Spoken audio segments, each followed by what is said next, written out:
আসসালামু আলাইকুম বন্ধুরা, কেমন আছো সবাই? তো শীতকাল মানেই কিন্তু বিভিন্ন ধরনের সবজির সমাহার। আর শীতকালে কিন্তু সবজি খেতে খুবই বেশি ভালো লাগে। তো আমি আজকে রান্না করব পুঁই শাকের ডিম আলু দিয়ে কেটে সুন্দর করে ভাজি করব। তো শীতকালে গরম ভাতের সাথে কিন্তু এই তরকারিটাও খুব বেশি ভালো লাগে খেতে। তো আমি কিন্তু এখানে পুঁই শাকের ডিমগুলোকে খুব সুন্দর করে ছোটো ছোটো করে কেটে নিয়েছি, আর কিউব করে কেটে আলুও দিয়েছি। আর এখানে অল্প কিছু মশলাও নিয়েছি, ঝাল পেঁয়াজগুলোকেও সুন্দরভাবে কেটে নিয়েছি।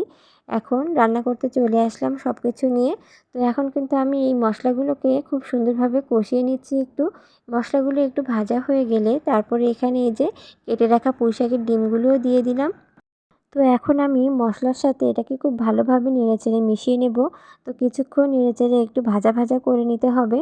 আর এই তরকারিটা কিন্তু গরম ভাত বা রুটি যে কোনো কিছুর সাথে খেলেও অনেক বেশি ভালো লাগে। তো এই তরকারিটা কিন্তু খুব সহজে আর অল্প কিছু উপকরণ দিয়েই বানিয়ে নেওয়া যায়। তো আমি এখানে কিন্তু সামান্য একটু পানিও দিয়ে দিলাম এটাকে একটু সিদ্ধ হওয়ার জন্য। তো এখন এই ঢাকনাটা দিয়ে দিলাম কিছুক্ষণের জন্য। কিছুক্ষণের মধ্যেই কিন্তু রান্নাটা কমপ্লিট হয়ে যাবে। তো ঢাকনাটা উঠিয়ে কিছুক্ষণ পর দেখলাম যে রান্নার এই অবস্থা এখন। তো রান্নাটা কিন্তু প্রায় হয়ে আসছে, আলুগুলো সিদ্ধ হয়ে আসছে। তো রান্নাটার হওয়ার এই পর্যায়ে কিন্তু আমি এখানে একটু ভাজা জিরে গুঁড়াও দিয়ে দিয়েছিলাম, দিয়ে একটু ভালোভাবে সুন্দর করে মিশিয়ে নিয়েছি।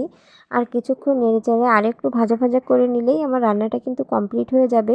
সকালবেলা গরম ভাতের সাথে এই তরকারিটা কিন্তু খুবই ভালো লাগে খেতে। তো সবাই ভালো থাকবেন, দেখা হচ্ছে পরবর্তী ভিডিওতে। আল্লাহ হাফেজ।